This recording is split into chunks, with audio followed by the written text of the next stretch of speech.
नमस्कार। स्वागत है आपका अजीत अंजुम जी के यूट्यूब चैनल पर। मैं हूं अशोक वानखड़े। यदि आज भाजपा अपने बलबूते पे सत्ता में नहीं है और नरेंद्र मोदी जी को और अमित शाह जी को आज एनडीए के घटक दलों के सामने नतमस्तक होना पड़ रहा है, तो इसके लिए मुख्यतः दो राज्य ऐसे हैं जिन्होंने बीजेपी का पानीपत अपने राज्य में किया। एक उत्तर प्रदेश और एक महाराष्ट्र। ये दोनों राज्य वो है कि सबसे ज्यादा लोकसभा सीटें 80 उत्तर प्रदेश से आती हैं और उसके बाद दूसरे नंबर पे महाराष्ट्र है जहां से 48 सीटें आती हैं। पिछली बार उनके पास करीब करीब सभी सीटें थी, शिवसेना और भाजपा, यदि हम समझे तो। लेकिन भाजपा ने पिछली बार जितनी सीटें लड़ी थी 25, करीब करीब सारी सीटें जीत ली थी। लेकिन इस बार उन्हें 16 सीटों का नुकसान हुआ। भाजपा सिंगल डिजिट पे आई। इस अजीत अंजुम जी के यूट्यूब चैनल पे जब भी महाराष्ट्र की जिक्र होता था और हमारा चैनल बार बार यही कहता था अजीत अंजुम जी का कि हम सिंगल डिजिट पे आएंगे। महाराष्ट्र में पानीपत क्यों हुआ? पानीपत होना एक मुहावरा बन गया है। पानीपत में मराठों की हार इतनी भयावह थी कि जब कोई बुरी तरह से हारता है तो उसको कहते हैं कि पानीपत होना। इसमें कई कारण हैं। इसमें मुख्यतः भाजपा की जो लीडरशिप थी महाराष्ट्र में, देवेंद्र फडणवीस की। देवेंद्र फडणवीस ने भाजपा के तमाम नेताओं का खच्चीकरण करते हुए पूरी पार्टी की बागडोर अपने हाथ में ले ली थी। उनके आसपास चाटुकारों का एक वलय निर्माण हो गया था और जैसा नरेंद्र मोदी जी को लोगों ने भगवान बना दिया, वैसे महाराष्ट्र में देवेंद्र फडणवीस को कुछ चाटुकारों ने, जो उनके इर्द गिर्द घूमते थे, उन्हें भगवान का दर्जा दे दिया। और जैसे नरेंद्र पूरे देश में यही सोचते थे कि मोदी है तो मुमकिन है, तो देवेंद्र महाराष्ट्र में सोचते थे कि देवेंद्र है तो मुमकिन है। शिवसेना तोड़ी। यदि महाविकास आघाड़ी की सरकार 5 साल रहती तो दावे के साथ कहते हैं 5 साल टिकती भी नहीं, 4 साल में ही टूट जाती, क्योंकि अंतर्द्वंद बहुत था और झगड़े बहुत शुरू हो गए थे। उसी झगड़ों का इंतजार करते हुए, उसमें और आग तेल डालते हुए, यदि ये सरकार ऑटोमेटिक गिर जाती, विधानसभा के चुनाव होते, तो भाजपा सिंगल अपने बलबूते पे सत्ता में आती। लेकिन भाजपा ने इस झगड़ों का फायदा उठाते हुए शिवसेना को तोड़ा। शिवसेना को जब तोड़ा तब ईडी और सीबीआई इसका सबसे बड़ा उपयोग किया गया। जब एक धड़ा शिवसेना का टूटा, बहुत सारे विधायक चले गए, सांसद चले गए, उद्धव ठाकरे अकेले पड़ गए और विधायक और सांसदों के भरे से, और जिस हिसाब से चुनाव आयोग रबर स्टैंप का काम करने लगा, वहां से ओरिजिनल पार्टी एकनाथ शिंदे की सिंबल उनको मिला, सब कुछ उनको मिला और फिर सरकार बनी, जिसमें 106 सीटें होने के बावजूद उप मुख्यमंत्री बने देवेंद्र फडणवीस और मुख्यमंत्री बने एकनाथ शिंदे। ये सरकार चल रही थी। लोग श्राप दे रहे थे। महाराष्ट्र में लोगों को लग रहा था कि शिवसेना को तोड़ना कहीं ना कहीं मराठी अस्मिता को ललकारा है। बार बार हिंदुत्व की बात होती थी कि बाला साहब ठाकरे का हिंदुत्व खराब कर दिया, पूरे हिंदुत्व के जो उनका विचार थे उससे कॉम्प्रोमाइज कर दिया जब एनसीपी और कांग्रेस के साथ उद्धव ने गठबंधन किया। और उद्धव का गठबंधन भी इसलिए हुआ था कि जैसे कि चुनाव के पहले बातें होती हैं, शिवसेना और भाजपा ने एक साथ विधानसभा का चुनाव लड़ा और उसमें यह तय हो गया था कि 2.5 साल के लिए मुख्यमंत्री पद मिले, शिवसेना को भी 2.5 साल मिले। वो इसलिए कि बाला साहब ठाकरे को अंतिम समय यह प्रॉमिस किया था उद्धव ठाकरे ने कि महाराष्ट्र में फिर शिवसेना का मुख्यमंत्री होगा। लेकिन बाला साहब की मृत्यु के बाद कमजोर उद्धव को देखते हुए बीजेपी ने, जिसकी सीढ़ी बना के महाराष्ट्र में अपने पैर फैलाए, उसी सीढ़ी को काटने का प्रयास किया। जब अपने पिता को दिया हुआ वचन पूरा करना है और बीजेपी मानने को तैयार नहीं है, उप मुख्यमंत्री पद भी देने को तैयार नहीं है, इसके चलते शरद पवार जैसे चाणक्य जैसे सोचने वाले व्यक्ति ने खेल खेला और महाविकास आघाड़ी स्थापन हो गई और बीजेपी 106 सीटों होने के बाद भी सत्ता से बाहर रही।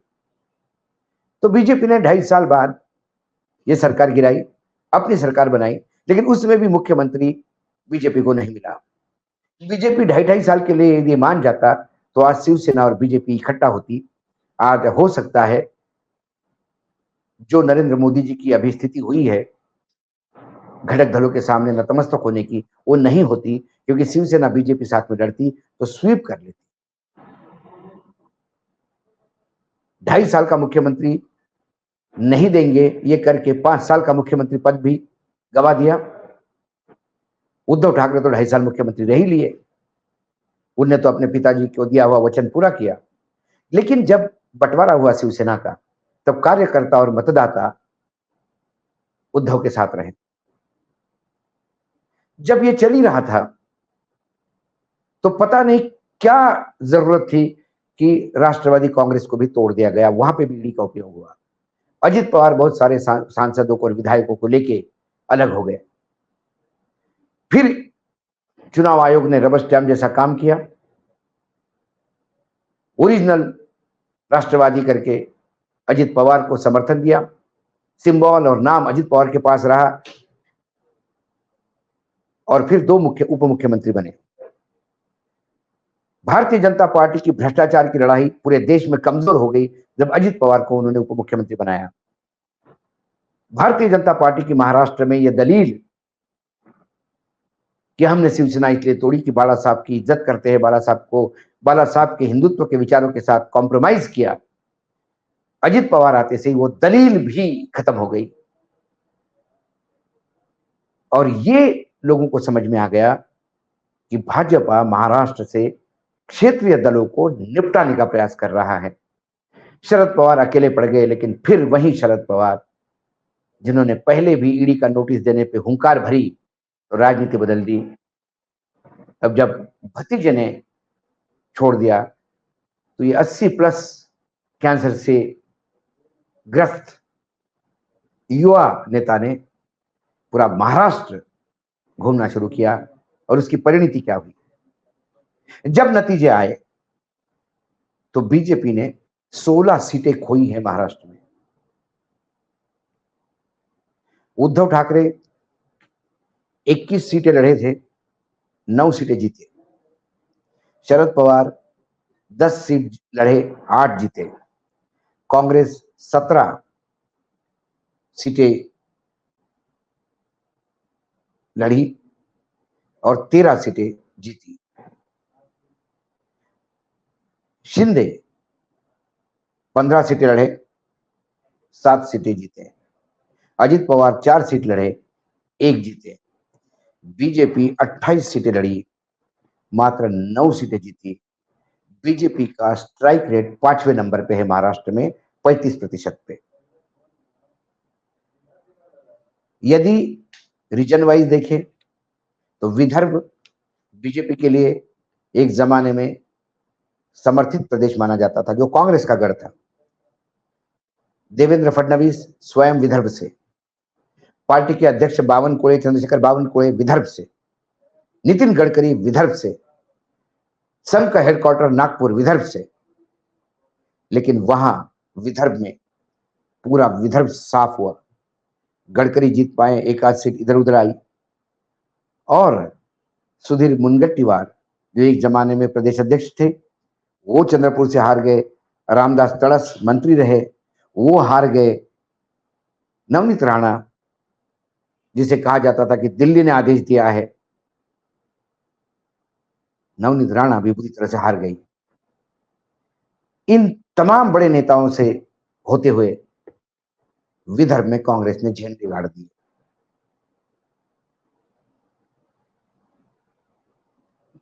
जो एक सीट मतलब जो इंपॉर्टेंट नागपुर की थी, उसको हराने के लिए बीजेपी के कई नेताओं ने भरकास प्रयास किया। गुजरात से लेके नागपुर तक कई लोग लगे रहे, लेकिन फिर नितिन गडकरी ने समय ही भाप लिया और पूरा 24 घंटे 24/7 पूरे परिवार के साथ जब मैदान में उतरे तो जीत हासिल हुई। मराठवाड़ा मराठवाड़ा में सुपड़ा साफ हुआ। मराठवाड़ा में यदि मैं बात करूं तो नांदेड़ अशोक चौहान को बीजेपी में लाकर राज्यसभा दे दी गई ताकि नांदेड़ की सीट और हिंगोली की सीट आ जाए, लेकिन नांदेड़, बीड़, जालना, लातूर ये सब हारे। जालना केंद्रीय मंत्री वो हारे, दानवे साहब। सुपड़ा साफ हो गया। मुंडे, गोपीनाथ मुंडे की बेटी वो भी हार गई। आप पश्चिम महाराष्ट्र में पुणे, सातारा छोड़ बाकी सभी, सोलापुर, माडा, सांगली, नगर, पूरा सुपड़ा साफ। मुंबई में सिर्फ एक सीट पीयूष गोयल की, बाकी सुपड़ा साफ।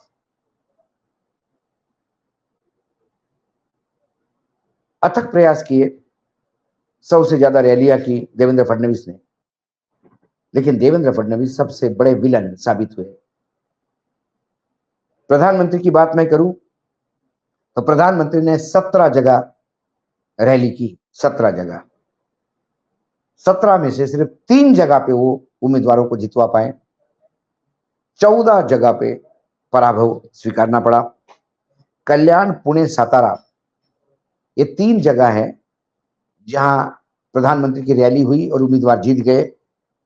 उसमें कल्याण ये एकनाथ शिंदे की बेटी की सीट थी तो वो तो एकनाथ की वजह से जीती, और सातारा छत्रपति शिवाजी महाराज के वंशज चुनाव लड़ रहे थे इसलिए वो जीती।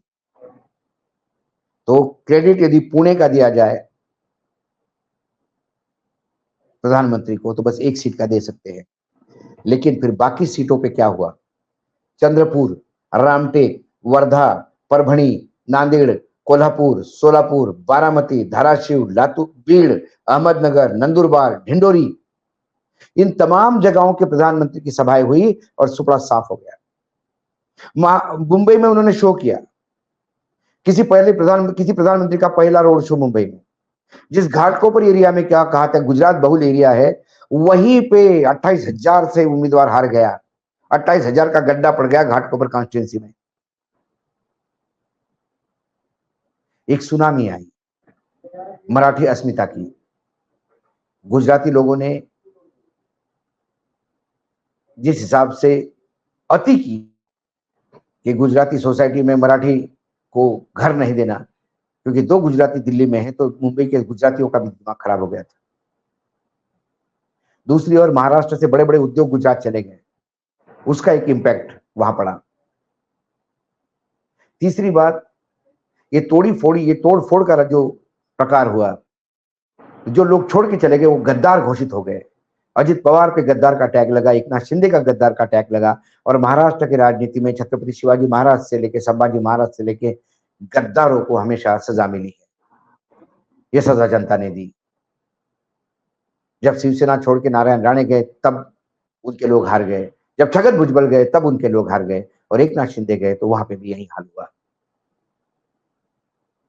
सब कुछ दिल्ली से चलाने का मतलब हार ही हार है। क्षेत्रीय क्षेत्र जो 2 जलगांव और रावेर की जगह बचा पाए बीजेपी, पता नहीं किसने ज्ञान दिया। और एकनाथ खड़से जो बीजेपी के पुराने दिग्गज थे, जिन्होंने बीजेपी को बीजेपी बनाया महाराष्ट्र में, पूरे उत्तर महाराष्ट्र में, उन्हें इतना प्रताड़ित किया देवेंद्र फडणवीस ने कि उनको पार्टी छोड़ के जाना पड़ा।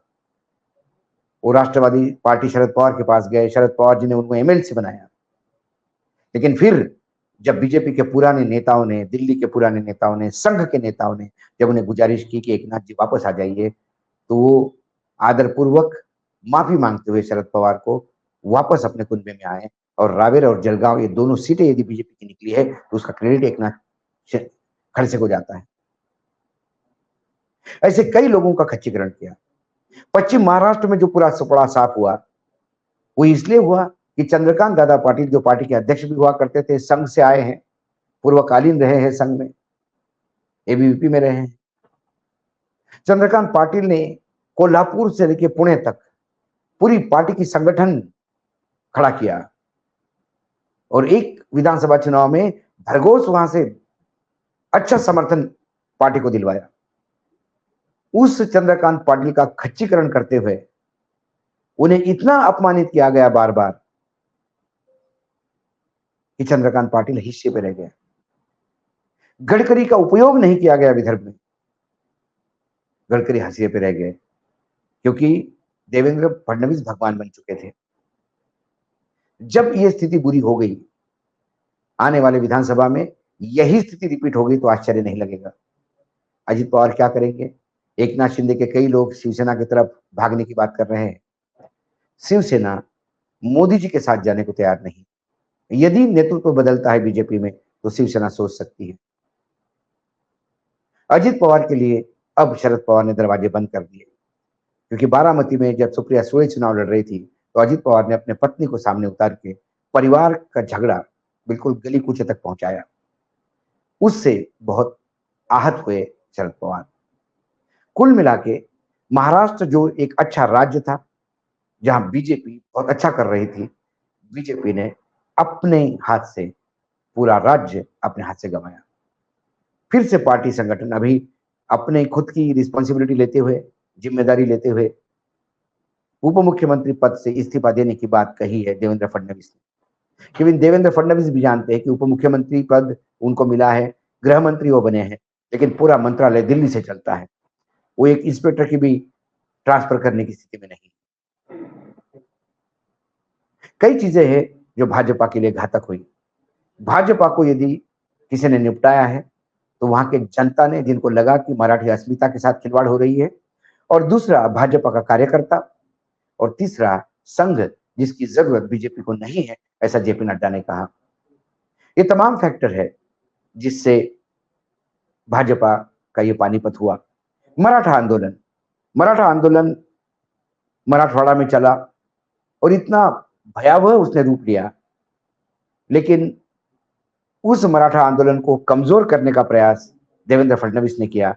और देवेंद्र फडणवीस ने जिस हिसाब से इस आंदोलन के साथ खेला, उसकी परिणति मराठवाड़ा में हुई, जहां मैंने कहा एक भी सीट नहीं आई। उस मराठवाड़ा में यह हाल हुआ कि संभाजीनगर यानी औरंगाबाद, यदि बात करूं मैं, जालना, परभणी, बीड़, धाराशिव, हिंगोली, नांदेड़, लातूर, इन तमाम मराठवाड़ों की कॉन्स्टिट्यूंसीज में मराठा उम्मीदवार चुनाव जीते हैं। मराठों का विरोध जरांगे पाटिल ने बोला था कि भारी पड़ेगा, वो निपट गए। कई स्थापित लोग निपट गए। अहमदनगर जिले के सम्राट जिसको कहा जाता था, वीके पाटिल घराना, शुगर मिल से लेकर तमाम साम्राज्य फैला हुआ, उनके बेटे चुनाव हार गए। लंके नाम के एक मामूली इंसान से, जो एमएलए था, विधायक था, लेकिन बहुत सर्वसामान्य विधायक है। कोविड के समय एक हॉस्पिटल खड़ा करके लोगों के सहयोग से उन्हें नाम कमाया। उस लंके ने वीके पाटिल को भी पटकनी दी और नगर की राजनीति में एक भूचाल आया। हर कॉन्स्टिट्यूंसी की बात करें तो आपको ये दिखाई देता है। कुल मिला के राजनीतिक दलों को तोड़ना, ईडी सीबीआई का प्रकोप, महाराष्ट्र से उद्योग गुजरात ले जाना, महाराष्ट्र की सरकार दिल्ली से चलाना, ये तमाम फैक्टर थे। प्याज, प्रधानमंत्री के एक भाषण में, एक रैली में किसान खड़े हो गए और बोले हम कुछ नहीं सुनना चाहते, प्याज के लिए क्या कर रहे हैं। प्रधानमंत्री को रैली छोड़ के जाना पड़ा। उस प्याज के जो सेक्टर है वह 7 कॉन्स्टिट्यूंसीज आती है। भारती पवार, हेमंत गोडसे, दीना गावित, सुजय विखे अहमदनगर, सुभाष भामरे, अटलराव पाटिल, सदाशिव लोखंडे, ये तमाम बीजेपी के नेता बुरी तरह से चुनाव हार गए 7 कॉन्स्टिट्यूंसी में। ये प्याज वाला बेल्ट है। तो कई फैक्टर से महाराष्ट्र में जो पानीपत हुआ, लेकिन महाराष्ट्र की विधानसभा बहुत जल्दी, 4 महीने बाद विधानसभा है। यही नतीजे मैं विधानसभा में भी रिपीट होते हुए दिखा देता हूं, क्योंकि अब अजित पवार के साथ लोग हैं, उनको भी, वो भी अब शरद पवार की तरफ भागने शुरू हो गए। क्या किसको एंट्री देंगे, नए लोग कैसे आएंगे। और अब देवेंद्र फडणवीस ने कहा कि मैं इस्तीफा इसलिए देना चाहता हूं कि जिम्मेदारी तो लेता ही हूं, लेकिन मैं संगठन पे काम करके विधानसभा की तैयारी करना चाहता हूं। बीजेपी की कई कार्यकर्ता, क्योंकि मैं लगातार महाराष्ट्र को मॉनिटर करता हूँ, महाराष्ट्र पे बोलता हूँ। कई लोगों के फोन आए कि साहब मैसेज पहुंचाइए देवेंद्र फडणवीस के पास कि आपने लोकसभा में तो पार्टी बर्बाद कर दी, आप कृपा करके राजनीतिक संन्यास ले लीजिए, क्योंकि यदि विधानसभा में फिर आप आ गए तो इससे भी बुरी हालत विधानसभा में भाजपा की होगी। आज इतना ही, फिर आता हूं किसी विषय के साथ। तब तक के लिए नमस्कार। देखते रहिएगा अजीत अंजुम जी का यूट्यूब चैनल।